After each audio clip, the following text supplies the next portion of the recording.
of CK, and then later on the draft, this 𝙈𝘼𝘿𝘼 gets banned. It has to be a perfect Razor game. I think 𝙈𝘀𝘿𝘼's hero has been very key for Gaming Gladiator's success here, and Team Spirit's really focusing it down. This opening pick from Gaming Gladiators, we've seen quite a lot. It's been respect banned against them a ton of games in this tournament, but obviously at some point it will make its way through.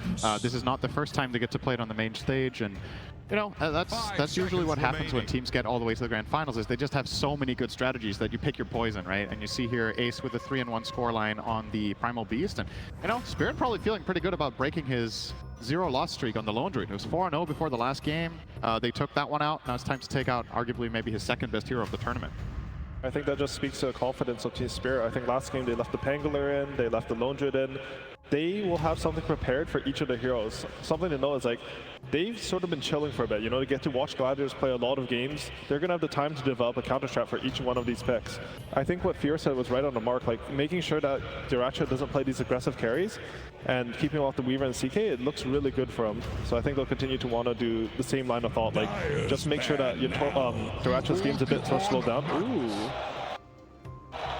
And this was definitely a change that they made in the draft. They decided to collapse Magnus. We'll let it through. They played it only one single time at this TI, and that was in their last series.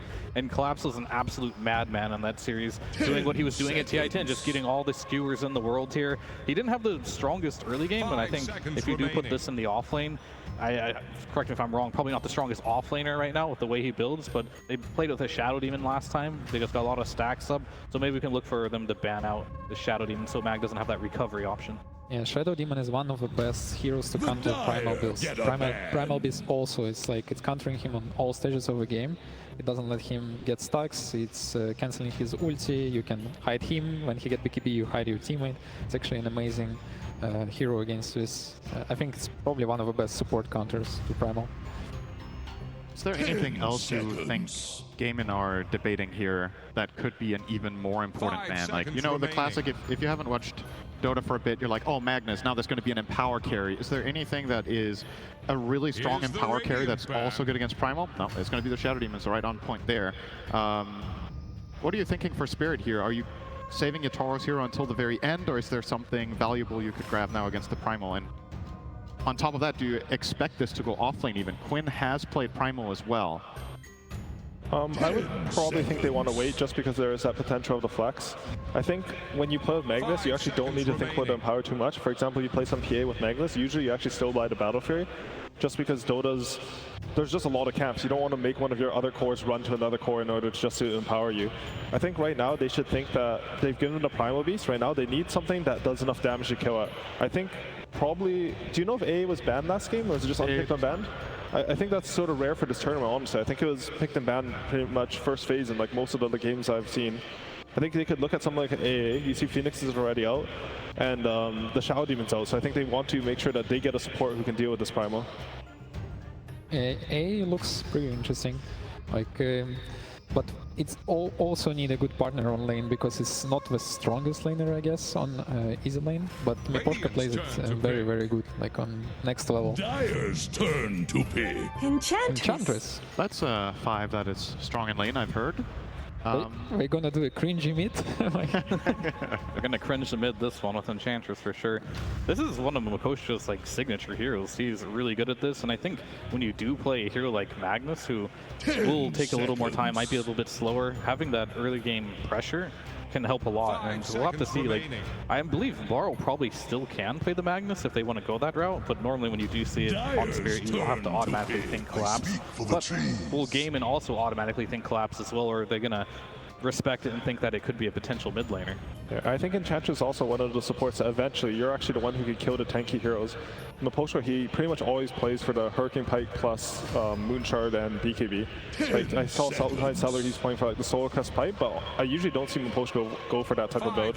Something interesting to that point is I was reading over a breakdown of team farm distribution, and for Team Spirit, I think 𝘈𝘆𝑘𝑃 has a higher average gold per game than Mira does, right? So it's clearly by design that they're giving 𝘈𝘆𝑘𝑃 a lot of space in the game as a position 5, and obviously this, as you guys pointed out, can turn into a carry. Do you think there's like a specific type of 4 that is perfect for that mindset? That, okay, if Ench needs to take some space at some point in the game and get strong, this is the type of 4 you want to pair it with, or is it kind of not really that relevant and you just counter-picking specific heroes rather than making a duo? I think it's mostly mirror playstyle. Like we both share the responsibilities of 4 and 5 in a way, so it kind of looks like we're both playing 4 and 5 and even sharing wording a lot of times. So I think any hero Mira gonna play is gonna fit that role. Yeah, and I think Mirror in general, he just likes to play the damage that just follows up. He plays a lot of 𝙈𝘀𝘿𝘼. He plays the Phoenix as well with the Grimstroke, Skywrath, these type of heroes that don't farm very fast, but they do go for kills. And of course, Enchantress, you know how fast this hero can farm as well. So Buddhaya just gets more gold by nature of the heroes he plays. But I do like how Gaming Gladiators, they're sticking to their guns quite literally here with the 𝙈𝘀𝘶 yet again for Tofu here. And I like this combination a lot with the Nature's Prophet as well. You just come in, you sprout them, you get a free deadshot target on the sprout, and you just push them back. So a lot of synergy there. Do you think there is going to be the necessity for Nature's Prophet maybe even to rotate? Like, how does this lane matchup go between what we're assuming is a 5-position edge playing in the safe lane versus a 4 𝙈𝘀𝘶 off lane? Is that one of the matchups that 𝙈𝘀𝘶 will struggle in, or can she hold her own? I think it's a pretty stable lane for 𝙈𝘀𝘶. It always depends a little bit for Ench. There's a little bit element of RNG. Sometimes you want the hard camp to spawn, even if you're playing as an Ench, because you think you control the side, but then it spawns Wildkins, and you're just like, oh, I guess I lost a lane. But I think especially with a Faceless Void, who's like a more stable laner that you don't harass as much, you can actually use this to your advantage on the 𝙈𝘀𝘶 side. I think most likely this is going to be Ace Primal. If you have 𝙈𝘀𝘶 and Primal Beast together, you can, like, Buddhaya has to be really careful on the Ench. He can get 100 to 0 really quickly in the lane. And there's the Grimstroke that you were mentioning, Fear coming out. Yeah, Be expected on Mirror. Great partner for Magnus, and overall it's pretty good hero against Primal Beast too. Overall, Void and Magnus is one of the best partners, and this is looking scary if the game get delayed a bit, because we have insane amount of 𝘼𝑼𝘿 BKB control. 𝘼𝑼𝘿. And I think if you're Gaming Gladiators here, if you're fitting the bill of like needing a 𝙈𝘀𝘶 as hero, the hero that kind of stands out the most that they're successful with this would be an Alchemist around this point. And a lot of the other heroes that he might want to go for, like the Razor, you're not going to pick that versus a Faceless Void. Potentially, if they want to, it could be an okay Wraith King game to carry. It would be a bit faster, so... I really like the Wraith King, actually. I think it'd be really stable in lane. Right now, I think they should want something that they can leave alone in the safe lane. If you have the Wraith King in the safe lane, even if your lane starts to go slightly bad, you can just go to the bad camps, and this allows Fearon to make the plays. I think right now, their #1 priority is making sure that their supports are freed up to rotate onto mid. Will this fit the bill, though, for how 𝙈𝘀𝘶 has been playing in your face, hitting these really fast timings and running at you? Definitely the same style as like an Alchemist, but probably comes on a little bit slower because you don't get that blink as early. But if he has a good laning stage, it could do what they need him to do. Are we getting a little bit ahead of ourselves here? Is this guaranteed to be carry Wraith King? We've seen Gaming Gladiators the off lane, and they could put the Primal mid. I feel like the flex is still there. What would you guys rather like to see if you were in their shoes right now? Do you think the Wraith King 1 or the 3 fits the bill better here? 10 seconds. I'd be really happy with the Primal Beast on 3 and Wraith King on 1, but they definitely could do it. They could switch it up if they, even like at the end of the draft, they could pick another hero that's flexible to another role and just keep Spirit guessing. It wouldn't be a bad idea. I think personally though, like the only other hero I can see sort of slotting into the safe lane would be the Alchemist that Fear mentioned. And I'm not too sure like if he does that job better than Wraith King. I think he's a bit more susceptible to pressure. So they are keeping. So they are thinking that it can be an offlane Wraith King in mid primal. Yeah, we can still pick a carry hero too, but we are not really flexing that much because last pick is still on Team Spirit. 10 seconds. I'm just looking at what carry heroes are left that if they get banned here, that's going to be good versus Void. Is Wraith King going to be the most punishing hero for a Faceless Void in the laning stage as well? These are all the decisions that they need to come up with, because Wraith King is already really greedy if it's an offlaner, which would give you more space technically as a carry to make things happen, but a lot of the good ones that can be faster are probably just going to get removed. This is quite a rare sight in the last phase, right? To see a team ban 1 carry and 1 offlaner. I think most of the time you kind of commit to the one idea, okay, this is the biggest threat, is that they put the heroes in this way. But the way Spirit seems to be approaching this is these are the 2 specific heroes that cause the most problem for our Faceless Void, it seems like. Do you guys think this Lone Druid ban would have been, or this Lone Druid would have been a really big problem for their safe lane to deal with? I feel like that should have been a Spectre maybe, to be honest with you. Yeah, I also watching a Spectre and I felt to point it out, like it might give the tempo what we needed, because this hero now like is really aggressive and it cannot add up to the Furion global pressure. can't really get chronoed either, right? Like Magnus initiations kind of get ruined by this hero. It's a little bit different. You don't have the global until you get the Aghanim's, but still, whenever you think about playing versus a Faceless Void, you want to play a hero that just doesn't show up to the fights with illusions or has 2 lives, or can just have infinite jump from like anywhere on the map. So that could be a good choice if they do want to put this Primal into the mid lane. These actually are 2 pretty decent mid bans for Primal as well. Both Necrovolts and Evoker, I think, have pretty good matchups for Sim. So I think they might be looking to get a new carry here. 10 seconds. Just the Invoker ban protecting against the EMP for the Wraith King regardless of role. Radiant's turn to pick. I think it's there, of course. Okay, Morphling. Well, this hero is like pretty decent in lane versus the Magnus because you can match his humongous base damage.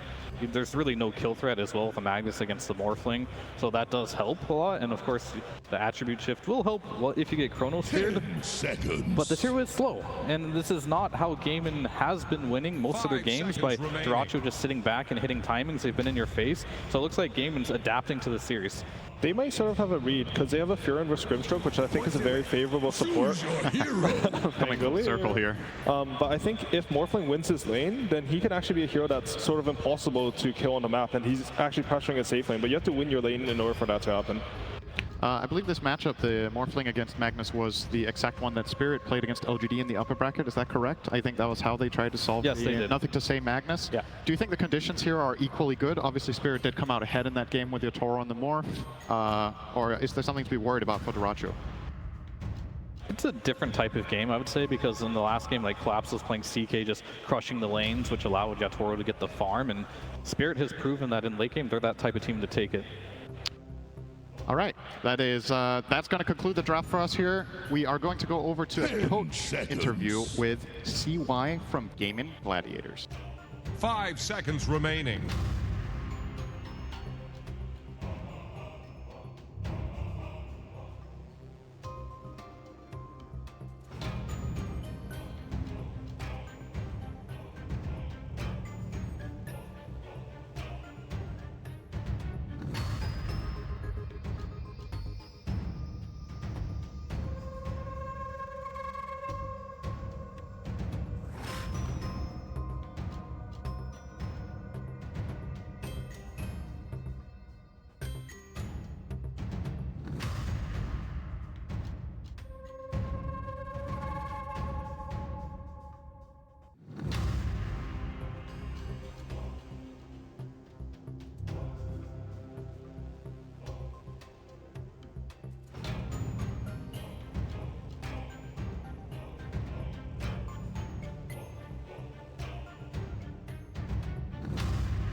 This game needs to start off very well for Gaming Gladiators, because while this may be a best of 5, this game too feels particularly important, Avery. I mean, last game, Spirit, they took your best trait, your speed, took it away from you and turned it right back around. They ended that game so fast. And this time, they're going to take the late game and the scale, right? Void, Magnus. This is a lineup that is very happy to go into that late game.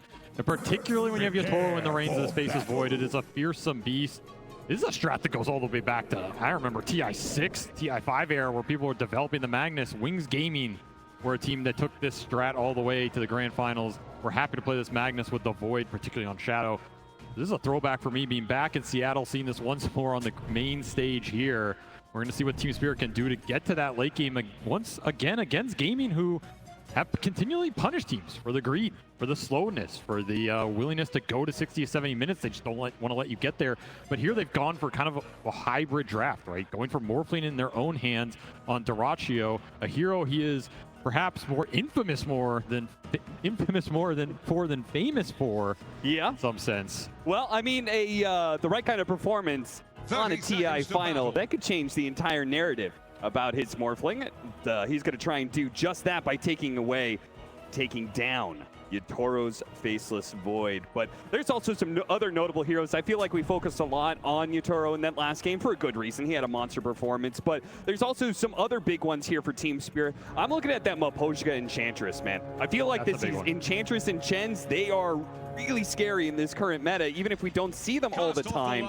I mean, we saw the way that Chen worked for Gaming Gladiators, and Miposhka is going to try and make that Enchantress work for the laning phase. Enchantress is a hero both these teams really highly value and contest. It's a hero that's been banned against Gaming a lot, so they opted to take it away here. It's also a hero that can deal pretty well with Primal Beast in those mid games with the Enchant ruining his charge in. I don't know, when I saw that Ench come out, it gave them the tempo they needed with a Magnus opener to feel really good about it, so they just don't fall behind too much on the lanes. And a quick little body block to push it under the tower here to try and secure the equilibrium. Very heads-up play. 𝙈𝘀𝘿𝘼 read it, got a block of his own, and it will end up outside the tower. So nice heads-up play by 𝙈𝘀𝘼 to counteract that, as they're going to start 3 top.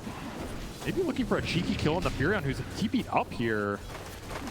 Yeah, that would actually be an interesting idea, but they quickly abandoned that as Celery waves goodbye to the Enchantress as Miposhka heads back down to that bottom lane, which is going to be Ace and Tofu in the Muerta plus Wraith King, the double undead hero against the Faceless Void of Yatoro and then Enchantress. A very deadly lane as well. We've seen a lot of like the Wraith King Dark Willow come back. That was a classic a couple TIs ago. Wraith King, Muerta equally as strong. You get the insta-stun into silence, into Deadshot, pushes you back in. Your attack speed so you can't fight. Skeletons are hitting you. Very high kill threat on this lane, and a lot of pushing power if you start to run away with it. So this is an off lane for Gaimin. They want to go very well. They want Ace to drive the tempo and the objective control of the game, which is something he didn't get to do last time because Team Spirit brought the gank parade to him, right? So that's a big question as well. Do Spirit decide to commit the same resources into shutting Ace down this time around?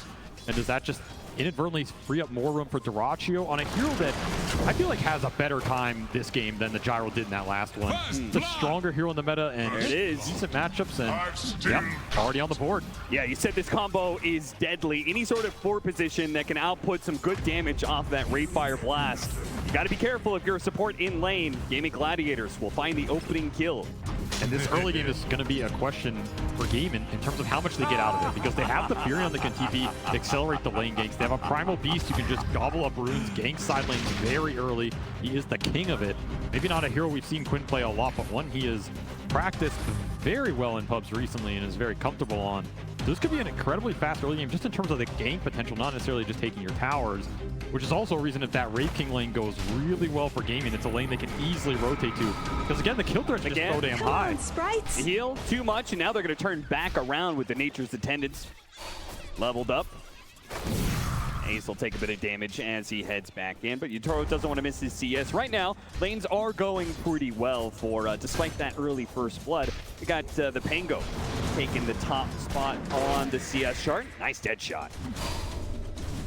See what Laurel can do with this. It was kind of a quiet Pango game last time around, right? I think Quinn was struggling to find his openings, and this is a hero you can get to play your tempo game, to control the runes combat, where Quinn wants to go with the Primal Beast. You can definitely turn some of those ganks around. I think that's what Laurel's looking for, more than being the aggressor, right? I think him just going in these lanes is going to be difficult because you don't have a lot of damage fall up, but if Gaimin overextend, dive you under one of these side lane tier 1s, then suddenly the Pango can come in with a counter gank and the Rolling Thunder and turn things around. You're really happy with that type of gameplay here, because again, you're farming it up.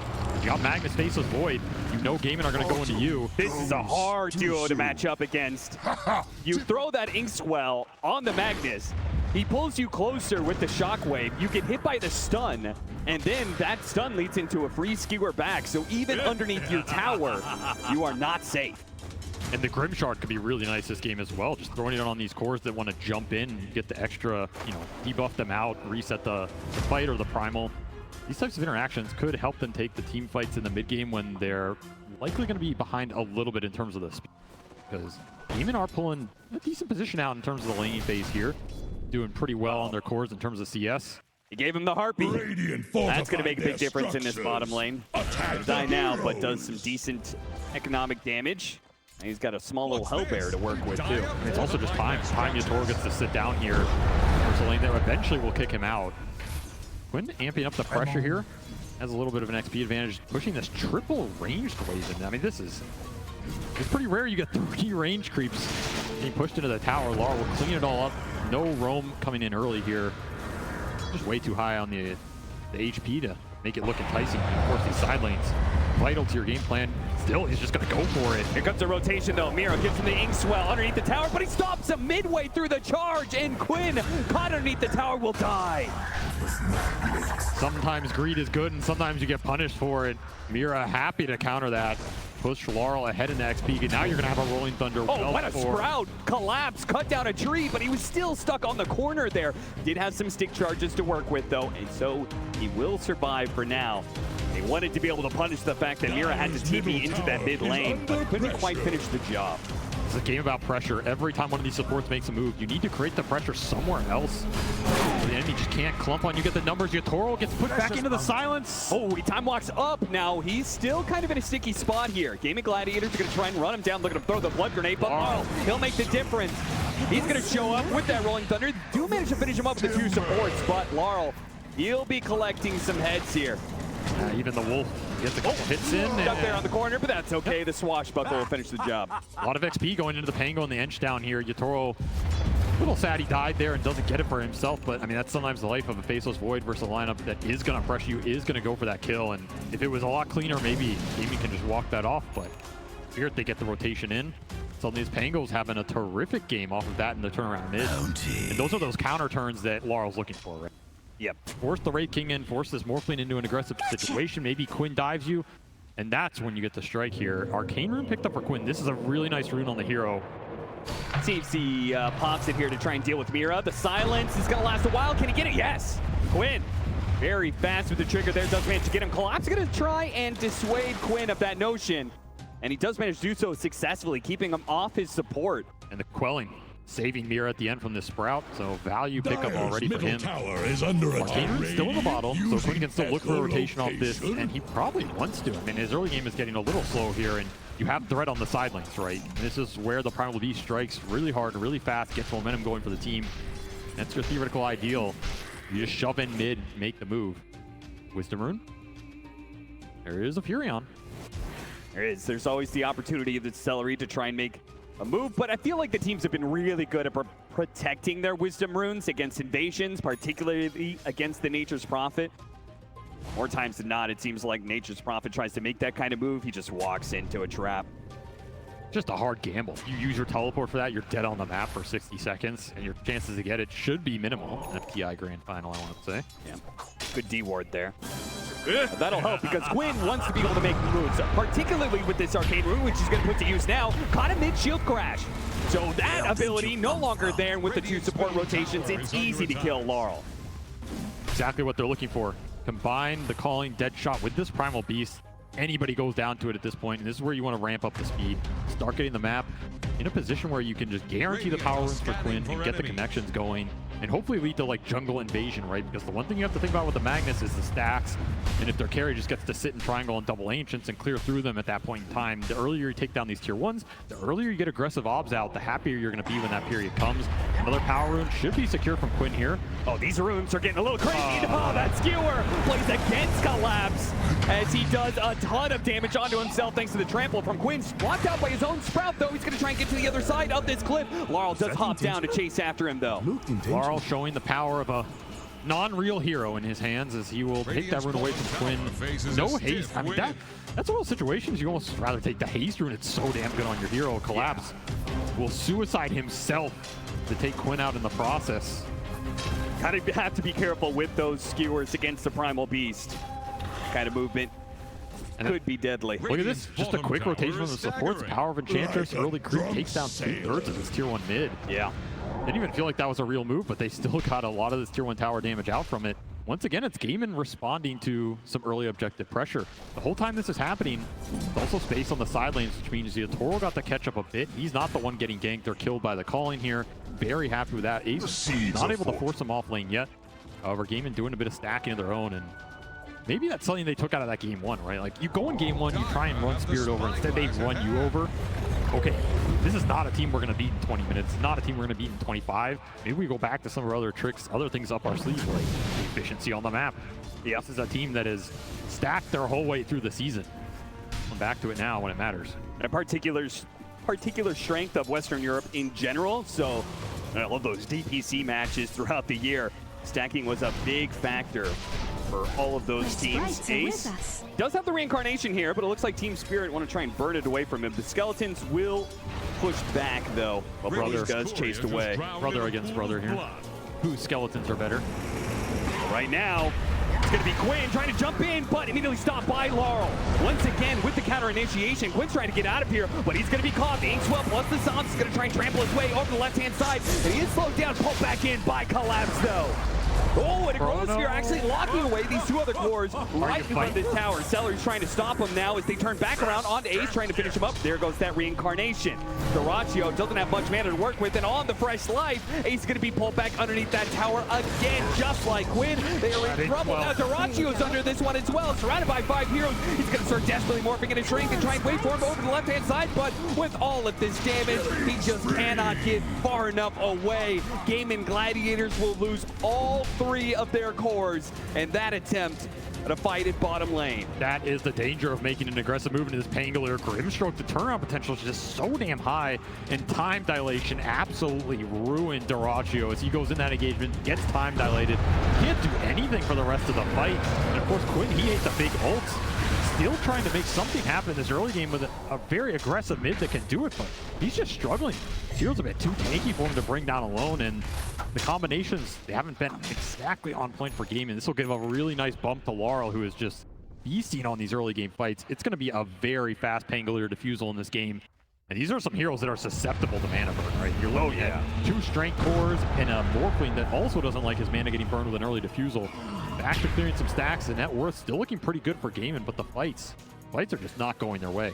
Particularly when you know the Wraith King wants to rush this Radiance as quick as possible, which means an Ag Shard, he really doesn't want to have to buy that until at least after the Radiance. There's definitely a timing here where this Pango could punish Ace heavily. Especially since it's just done. This is 11:30 Arcane Boots Defusal. This is crazy fast in a game where they maybe expected Laurel to not have the freest time. Up against the Primal Beast with a Furion who can rotate. They're supposed to shut him out early, win that lane, and then later on to the game, as a Primal Beast, you can just BKB and grab the Rolling Thunder ball and stop it immediately, right? And look what's waiting for him. Some good old stacks for the mag lineup. This is another downside of gaming not securing those early team fight wins. You can't invade enemy side of the map this early, and Laurel's just going to clear through it all. He's going to help him. So big right now. He's got a shield rune to boot. So they're going to be looking to take a fight. It's also going to be the blink timing for Collapse. He's going to finish this off the stack. Just rush it out here. Look for a big blink RP skewer on a core. Continue to slow the pace down here. You're going to be happy to use their ults for big core kills. So the question on gaming side is, what do you do when those ults are on cooldown, right? How much can you get off the map? How much can you push the lanes and look for kills? Quinn once more looking for something to get his game going here. Just can't find anything. Good read by 𝙈𝘆𝘄, dipping away into the trees there, out of sight from Quinn. As a result, that's going to be yet another rotation that fails. One way or another, Gaming Gladiators, whether it's running into a 5-stack of Team Spirits and they lose the fight, or the smoke's just not working out for them, so much of their early aggression with this Primal Beast has been completely stymied, and now Team Spirits are sitting in a pretty happy position, I would say. The net worth is dead even, but it does feel like Team Spirit have answered Gaming Gladiators and all the moves they wanted to make early. I mean, there's a lot of Magnus teams over the history of TI, and I think all of them will say, if you are even at the 15-minute mark with a mag lineup, you're winning the game. Like, you're happy because you know this game is going to get extended. You're going to outrun the enemy. You're going to, in theory, outscale them. Now, a lot can happen in those fights. This lineup from gaming can scale very hard. We've seen Primal Beast go very deep in these later games. One stun, pull-up silence, of course, many heroes. That can also happen. Yeah, this is the move the Gaming Gladiators, they were trying to play off this, being able to get numbers movement, right? Like the Primal Beast and the Nature's Prophet offer so much mobility around the map. They should be able to outnumber Team Spirit and find openings like that.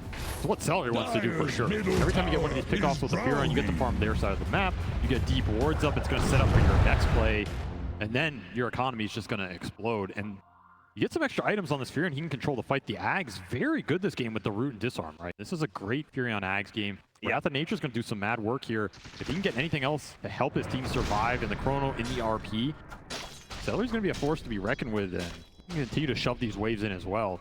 Spirit continue to play this game slow, continue to farm up Laurel with their Empower going to work. That is a successful move for Game in a period where Collapse didn't really find that opening with the blink. To settle for some farm. Find an interesting note, there's just no hand of Midases in this game. Wraith King, Faceless Void, both heroes that have bought it throughout this tournament sometimes, but feels like as the tournament's gone on, particularly probably because the way the game of Gladiators has stomped through some games, there are teams who've been a bit wary about picking up that greedy item. I mean, Midas is a crutch item. You know, Midas is an item for, you know, the bottom 14. It's not really a grand finals item. You know, you gotta, if you're worthy of a true Pantheon, then you don't need the extra TPM. You're gonna collect it off your enemies here. See, that is Collapse can do that. He's still trying to find something with his blink, or maybe he's just happy empowering his other cores and letting them take the bulk of the net worth. And Toro still pretty much untouched during this period, just going Mask of Madness in the Maelstrom, Empower on top of it. I mean, this Void is going to keep up in farm, even with a Radiant Skeleton King. Am I allowed to say that? Farming up the entire map. He will match him. Oh, Laurel? It's essentially there to grab him. Mira can stop some of this, though. Throws out his silence, thinks well. Oh, so much burst damage, though. Celery hit him big with that one. He got off the shield crash, though. No way. And those shields are keeping him alive. They need a bit more damage, but now he's TPing away. Goodbye. That's how it's done. Oh, no. Gaming Gladiators got to feel so bad about that. A pickoff on Laurel, the highest net worth in this game, would have been a dream opening for them. And that was one of the few openings you'll have against this guy because he is closing in on the Lincolns fast. Just not crisp enough. Laurel walks it off. I think he even misclicked his swashbuckle there. 𝙈𝘀𝘿 on the edge of the Chronosphere. Now that's an idea. Team Spirit said, oh, you used all those resources bottom lane, huh? It'd be a shame if your carry got picked off, wouldn't it? A heavy cost indeed to missing this gank. Laurel just plays with his food, and they're going to put those ults to use on 𝙈𝘀𝘿 every time. Anytime you can just collect a Morphling in this game, you're super happy about it. Toro will just continue to farm. Says, give me the freebie and back to the jungle. It's coming down to Ace right now, right? I mean, it feels like it comes down to Ace in a lot of games, but yeah, particularly right now, he's the strongest hero on the map. He can create the pressure. He can do things like this where he just solo create an opportunity. They're going to find both supports. Ace will walk it off. Yeah, he's got to back away. He showed so many heroes up there killing 𝑚apochka earlier. 𝑚apochka, again, continued to play very aggressively. I mean, the Treant Protector, he was on Game and Gladiator side of the map all the time because he was invisible, but this Enchantress seems to have a similar game plan. He's going to be playing up in Game and Gladiator's face, and that does, even if it costs him a death every once in a while, it does create information and space for his cores. Particularly when the Chrono and the RP are down. Yeah. This is where Game can pretty much run the gambit of the map, choose which objective they want, and claim it for free. There's no way you're fighting without those big ults off cooldown, or without Collapse being stronger. Skewer on Skewer play. You're coming with me. Skewer up into the TP point from Quinn. Collapse, as long as he keeps the damage on him, he's not going to be able to blink away, and Quinn will finish the job. Great move from 𝙈𝘀𝘿. Those are the kind of plays you need to see here. You want to be able to take down the best team at this tournament. You need to be able to pull off some solo moves like that. And create the pressure that's going to create openings elsewhere. And suddenly 𝙈𝘀𝘿, this stolen power is pretty damn nice. He can throw it on the Wraith King, he can throw it on the Primal, especially bonus damage on Primal. Quinn is going to be very happy with that. And that's something we can see in a lot of these fights. It's probably going to be the best deal for 𝙈𝘀𝘿 outside of maybe time dilation thrown back against Team Spirit, or just creating his own Grimstroke combination. Precious bounty. These are good Morphling combos being used for the fights, and the team Quinn starting to pick up the pace and instantly silenced, and a beautiful soul bite, and now it swelled up. Pinball coming through straight to the heart of Gaming Gladiators. 𝙈𝘀𝘿's already burned out most of his mana. Pops his wand, but 𝙈𝘀𝘿, he needs to be able to get away from both and 𝙈𝘀𝘿, he's been burned out. No chance there. Gaming Gladiators still have a chance though to be able to fight back around Ace and his Radiance, but without their carry, it's not looking great as Ace is going to be burned out of his first life. And they fight around the second one. Quinn's sticking around. They certainly don't want to be giving up Ace like this. Here's got back. Coming up in 2 seconds here. Yeah, 𝙈𝘀𝘿 says, my cooldown's back. Can push this. Just not enough reach. Not necessary, really, for Team Spirit, right? No reason to give them an opportunity like that. You could stretch out, claim all of this map space you've just fought for, and farm away. Now, I do think this late game is not 100%. Right? We're talking about Mag Void. It is very powerful. You're going to get some pickoffs like this for sure, and Empower is going to clean up the map. But there's like some weird things that can happen with Wraith King Ags. There's some weird things that happen if 𝙈𝘀𝘶 gets a free angle in the fight. He can actually clean up the backline with Morphling first, Empower himself, Grimstroke Swell himself. Yep. Going to be tier 1 down in the bottom lane as Carl marches forward confidently with his Linkens, because what's really going to catch him? It feels like he's most of the time going to have a chance to be able to escape if Gaming Gladiators ever try and jump him here. That's a really fast Linkens as well. This is Mag Pango in its prime. Think a hero that is not afraid to fight off cooldown. They're really going to farming the Tormentor right in front of Gaming Gladiators' base? That is crazy, but they just did it. 4 heroes, that's all they needed. Meanwhile, 𝙈𝘼𝘿𝘼 being gone on by 𝙈𝘆𝑚. He just gets a bit of a poke, gets a reaction out of Gaming Gladiators. Ace will try and punish him, but there's no follow-up. Yeah, he needs a lot more. 𝙈𝘼𝘼's going to try and chase up. The TPs are coming in here, tries to block him out with the Sprout, but 𝙈𝘆𝑚 is running free. 𝙈𝘶𝑖𝑜 chases after him, hits him with the time dilation, really but it is a very forced move from 𝙈𝘶𝑖𝑜, but he gets it. He gets that kill, no, turns back around on the collapse. Oh, RP'd right in front of that tier 2, but silenced up just in the nick of time before his skewer can come through. He wants more. Yeah, he does. He sees his opportunity, and what a beautiful entrance from 𝙈𝘶𝑖𝑜 into this game. That is the power of stolen time dilation plus the time walk, right? Infinite chase potential. Suddenly, Faceless Void can't do the same back, and 𝙈𝘶𝑖𝑜 says, 2 can play at that game, 𝙈𝘆𝑚. I can get aggressive too and make it work. Just creates an opening out of nothing there off a chase that felt, you know, like, what is Ace doing here? He's wasting his time? Not at all. Everything coming together, gonna propel 𝙈𝘼𝑚 up that board as well. Imagine you have that Ags Wrath of Nature here, right? Suddenly chases like this become a lot easier. Oh yeah. And 𝙈𝘆𝑚, he's just still looking for that big Dispel item. His choice will be Manta first over the BKB, but until that's out, 𝙈𝘶𝑖𝑜 has a decent opening in these fights. And you got the RP out of that. Yeah, it actually just leads Gaming Gladiators into more opportunities, perhaps. That Ags. It is for 𝙈𝘼𝑚 if he can fly it out. Okay. That's something that can bounce through, lock these heroes down. Great more opening for the Wraith King Primal to just get in there and set up that front line. Second Tormentor will go Team Spirit's way with the Shard. So now they've got Shard on both of their supports. That's pretty funny. I think that the Mira 1 Grimstroke, that's so much better for them. Hard Dispel to be able to help save this Pango or this Faceless Void when they need it most. But maybe there's just too much firepower some of these times.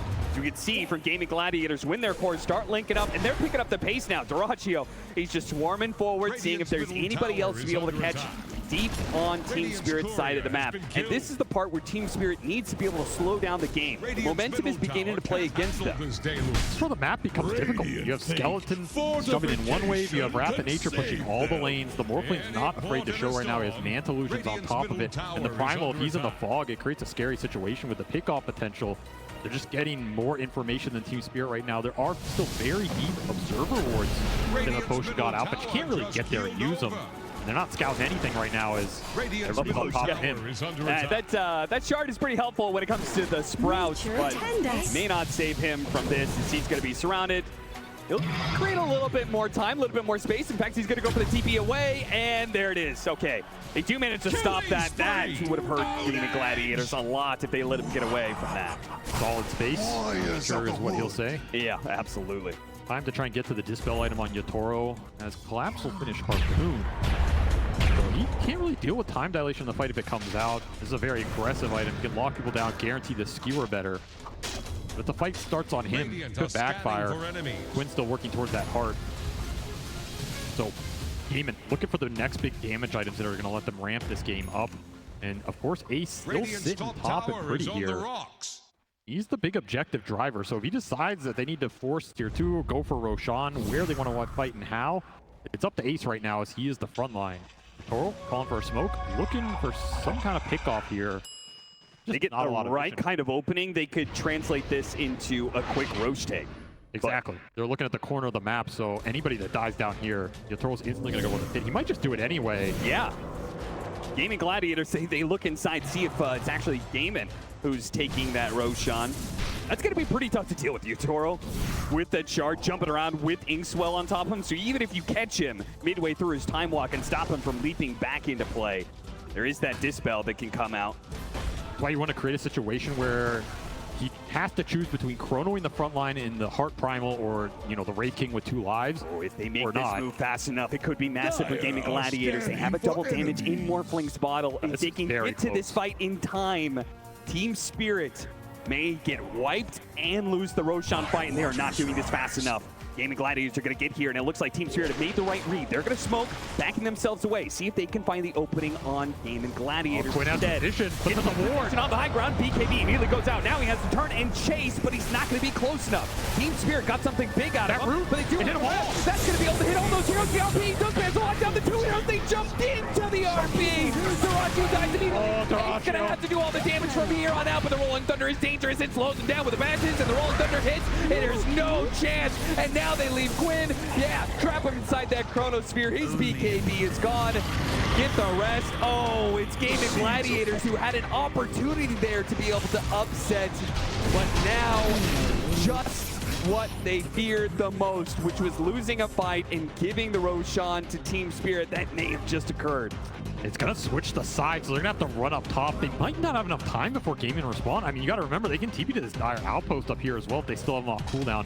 But damn, what a heads-up RP from Collapse. That is a team fight salvaging RP as the Wrath of Nature just got them all on the backside, and Dilation was thrown out early here. So right there, it goes on Quinn, but that opens the fight for 𝙈𝘼𝘿𝘼 by a decent margin. I don't know. I mean, he just RP'd him. There's no way around it. Yeah, they only had 1 stun to work with. 𝙈𝘼𝘼𝘼 just makes a complete misread of the situation there. He thought the stun was going to latch and be longer, but there's a lot of bailout here. And the second that goes wrong on the Morphling, this fight's just completely over. 𝘉𝑇oro is going to clean house. You cannot give too many of these openings. The upside, though, like we said, is Roshan switch sides, and the respawn timers were not too long here. So dire side going to work for Gaming as they come back into this map and stall out the Rosh a second time. I think you just man up for it here because you know RP and Chrono are on cooldown. Yeah, 100%. And Team Spirit, I mean, it would be a pretty bold move to try and take this fight without their ultimates. No, they're just looking for the pickoff. Not going to find it, clear the wave, but this contest, it's all on Lara with the Rolling Thunder. Maybe they can take the fight afterwards. He's thinking about going in with this Inkswell. He tries to jump in, see if they can get the skewer pickoff. No such luck. Gaming Gladiators retreat very defensively after claiming that Aegis. They know Team Spirit are bold enough to make a move like that. They respect it. They'll back away. 𝙈𝘼𝘼𝘼 will try and get his farm into the Silver Edge, which is a great way to be able to find some of those backline heroes. I mean, I think that Grimstroke is a big problem for them. It is. The Link and the Dispel off the Swell are both really nice here, especially when you just throw the Cell onto the Faceless Void or the Magnus. They get a free jump, and if they get stunned, you just bail them out, right? I think we're going to see that the whole game. It's going to make sure that both Collapse and 𝘉𝑇oro can hold their BKBs or the Mantha for as long as they want here, and Mira can bail them out. Of course, you can also just throw it on the Pango and let them roll in. Yeah, speaking of the Pango, his item timing was definitely delayed quite a bit, but he's finally going to get there. He got that Linken's a while ago, but the Aghanim Scepter that he was looking for next will finally be complete. Hurricane Pike for 𝘉𝑇oro. So the damage starting to heat up here for Spirit as they're going to spread it across 4 effective cores going into this late game. That is why they love the Enchantress.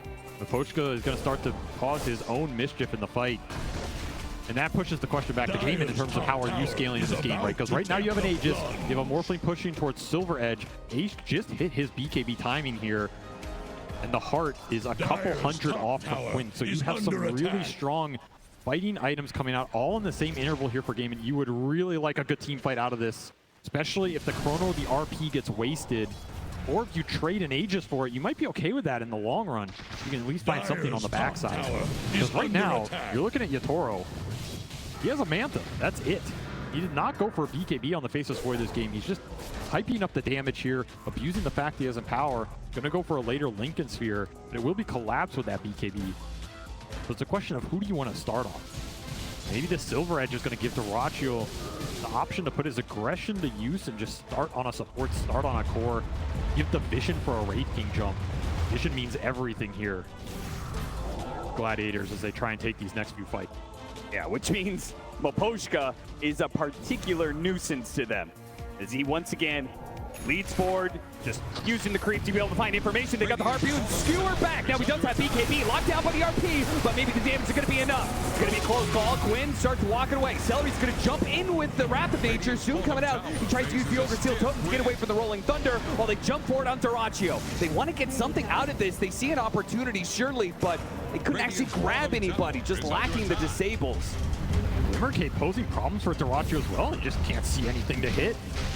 And Team Spirit able to disengage after that Wrath of Nature rooted them all, which means 𝙈𝘶𝑟O wants to go back. He's got an opening here. Looks for it with the Chronosphere. They were so grouped up on Gaming Gladiators, but he doesn't have the vision. He's now been grabbed. He's been time dilated. They actually have that AoE. The calling goes out. He's on the other side. He actually gets away. 𝙈𝘶𝑚 time walk undoes so much of the damage. And now Gaming Gladiators have to play it a little bit slow. Have to respect that Soulbind. They cleanse themselves of the ghost. That silence is now gone. The Soulbind is away. Good 𝙈𝘶𝑚. He's still waiting for his opportunity to get that Chronosphere. Got 3. Out 2, 3. 1 in the back, 2 in the front, and that's going to be the Aegis. Down for the Morphling, a second life for both him and Ace, though. Can 𝙈𝘶𝑟O fight through this one? Is he going to be able to get away? The shot cut through, the entangle as well. That's enough. They bring down the carry. Now for the rest, Team Spirit. Playing back into this one, the 𝙈𝘶𝑚 well. Now Skewer locking them together. Oh, maybe he can fight this one out. 𝙈𝘀𝘶 waveforms over it, trying to separate from his team a little bit, make sure that Swastyastu doesn't heavily decimate them like it does Tofu. In the back lines, Ace trying to chase down the rock world, helps him out, but 𝙈𝘀𝘶 dies. And 𝙈𝘶𝑟O, he does manage to finish him off just on the very tip. Just enough to be able to get that kill before he falls. Collapse tries to skewer away, but locked out by Quinn in the end. Cannot escape the inevitable, which is just too many lives on the side of game. And a buyback from Celery gets another Wrath of Nature through. That fight lasted so damn long. And of course, you had the Aegis on 𝙈𝘀𝘶, the Reincarn on Ace, and Quinn just abusing this heart regen on the backside of that fight. The Chrono was absolutely beautiful. And you'd say buyback on Celery? 3 lives. Yeah. Gaming Gladiators just brought more numbers than Team Spirit could possibly even dream of. It's like an 8-on-5 here, right? Yeah. So you kill 3 or 2.5 in the Chrono, you're going to take Ace on the other side. Then they're all coming back. I mean, that's exactly what you want to use this Aegis and Reincarnation for. Create a situation where you set the fight up towards the end, the ults are on cooldown, and you just get an even man fight. And that is when 𝙈𝘀𝘶 can start to clean house. This Morphling, he does some serious DPS. But damn, were those 𝙈𝘶𝑚 a problem. They were catching so many heroes. Collapse gets to survive the entire fight, just right-clicking people the entire time. And I thought Laurel was maybe going to carry the end of this. Pango is doing so much DPS. Yeah, him and Collapse, I think, saved so much of this fight, because if 𝙈𝘀𝘶 managed to live through it, then who knows how much damage they do while Team Spirit is dead. But the fact that Morphling is gone, there goes a decent amount of their pushing power and threat for the high ground. Instead, it's the Furion and the Skeletons that push out. It'll be Ace who collects it, and this Wraith King is just turning into a straight carry right now. This is not even a bad carry matchup versus the Faceless Void. Yeah. If you have help to do it. It's just going to be an AC for Ace here. Shard to boot, so you cannot mana burn him out, and he's going to be a problem. You're going to deal enough damage, create enough threat that you're going to have to think about it first, or at least maybe skewer him in deep, take him out for free. Think about when you commit the Chrono or the RP, because it's not so straightforward anymore. You can play off some Pangolier pokes, but damage in the front line's coming through for Gaimin right now, and a lot of it does come down to 𝙈𝘀𝘶. How does he find the angle into the fight? Who does he start on? And does he get caught in those ultimates? Because this Morphling is still incredibly susceptible to time dilation post Manta. He's susceptible to just getting ulted without that morph going out. If that happens, so much of your DPS goes out the window. Suddenly that long fight is no longer favorable for you. It's so wild to me how much 𝙈𝘶𝑟O trusts his team in this situation. I feel like so many other carries, especially carries in this tournament, would have gone for a BKB to help protect themselves, but he seems to just fully trust that Mira is going to be able to back him up, right? I mean, you think 𝙈𝘶𝑟O God is going to buy a BKB. Haven't been watching this man. He's going to go for Scotty up next, which is going to make him very tanky. Gaming Gladiators may not let him get to this point. Smoked for very, very far forward here. Yeah, Radiance turned off for Ace. They're not showing too much on these waves. They wanted something so badly out of that. They used double scans to try and find some sort of pickoff, but they're left with nothing. Team Spirit holding around their tier 2.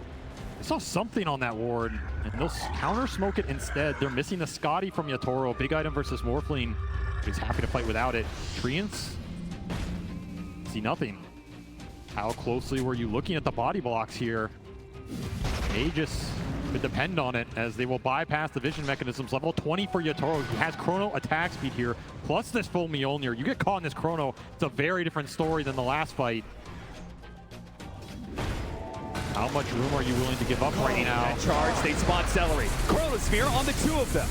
So he's going to bring down the support first. Nice use of the dead shot there. That'll make sure Ace doesn't get punished too much. But Chronosphere for a 5 position. I don't think Gaming Gladiators mind that too much, as long as they don't lose control of the Roshan pit during this window. The upside is that buyback's still on cooldown for Celery. So they know they're getting the 4v5 out of that if they take down the Fury on first. There's no way you're committing for the Wraith King there. Dead shot will prevent it anyway. Another quick pickoff for 𝙈𝘼𝘶. More gold into his pocket. Will finish up the Scotty.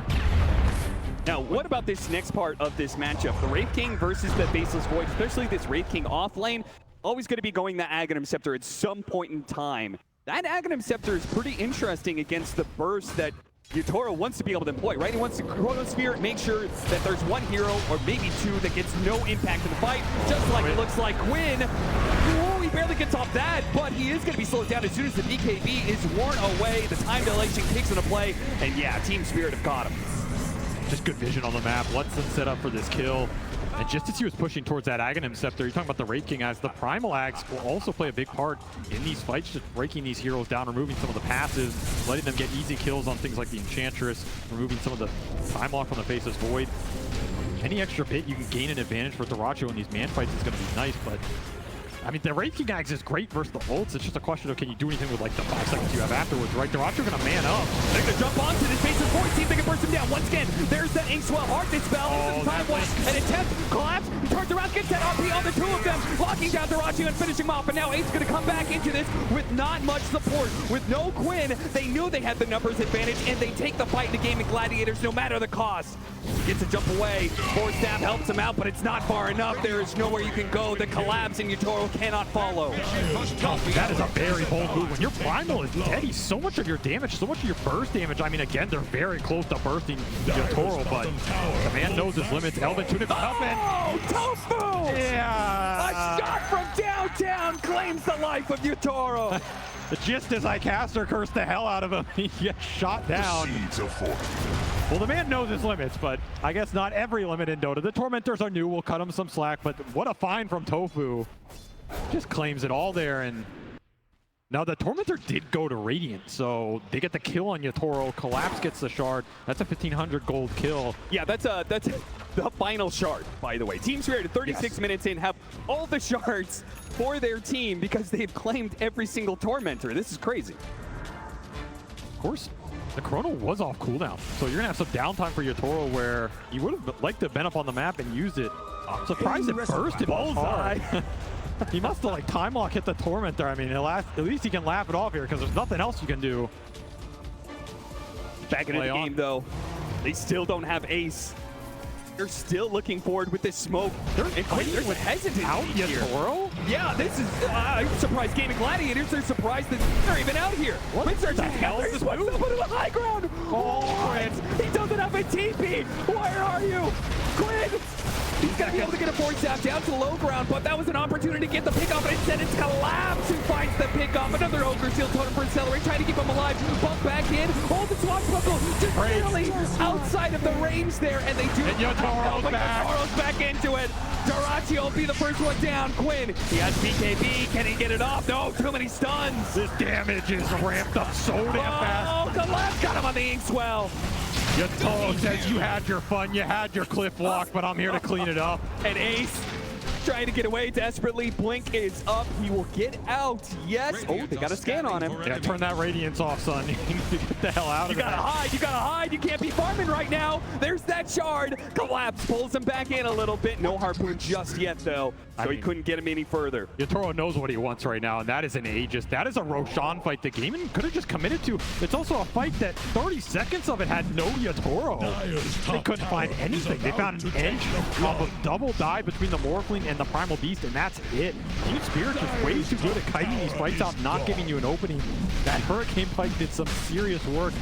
Sent Quinn back to NA with his pal 𝙈𝘼𝘍𝑰 stuck up there. But what else are you supposed to do? You have to find the openings. You have to dive. You only had 20 seconds without 𝙈𝘶𝘶. None of it went your way, and now it's going to be an Aegis into his pocket, a cheese on the back, and I guess everybody can buy BKB at some point. It'll be his next item here at last to seal the deal.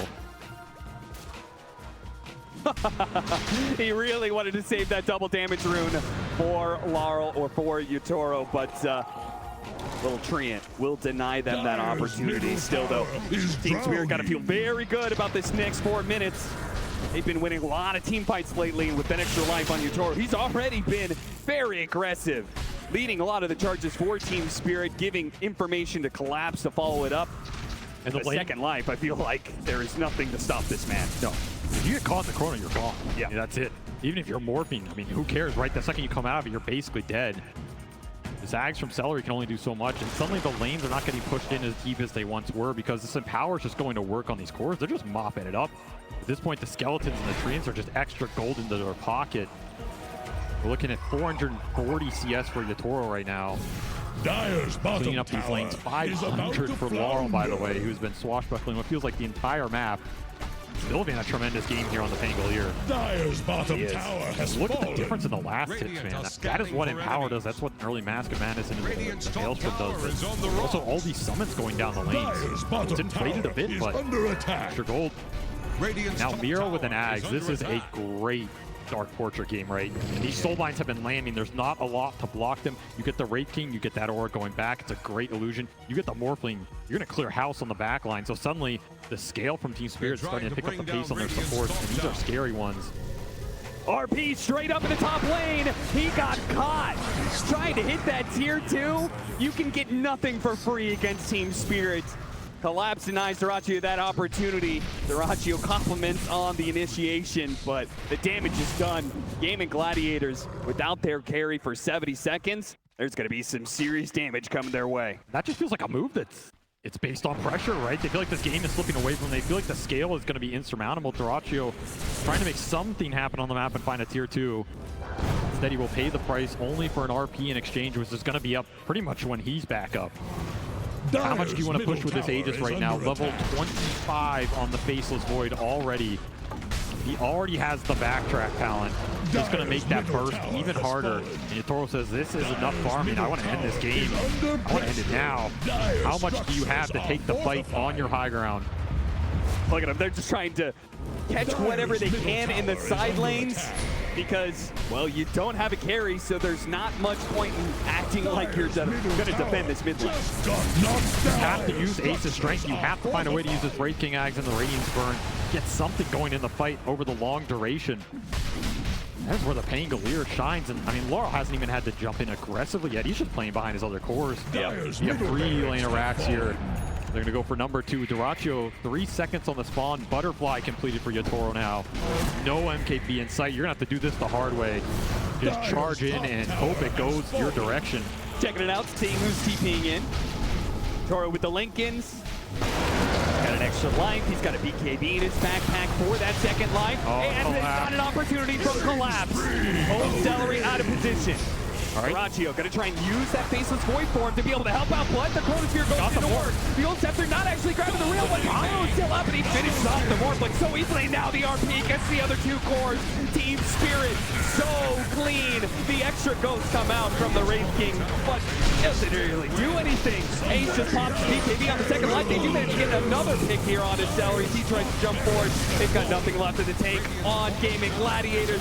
They are all going to fall. They're going to throw their damage around. The Chief's actually getting popped. As Collapse got a little bit low, but in the foul, Larl goes.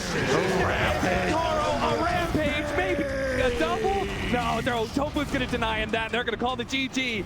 Unless pulled back in. No, this one is a second rampage to finally close it up. I mean, why not add to his total, right? This is the player with the most rampages in a single TI run in history, and he will add some more to the stat page here as 𝙈𝘼𝘼 just mops him up at the end with way too much damage. And once more, Gaming are sitting here thinking, what the hell are we supposed to do against this team? We can't outpace him, we can't push him, we can't outscale him. We're having troubles in the team fights, we're losing the tower.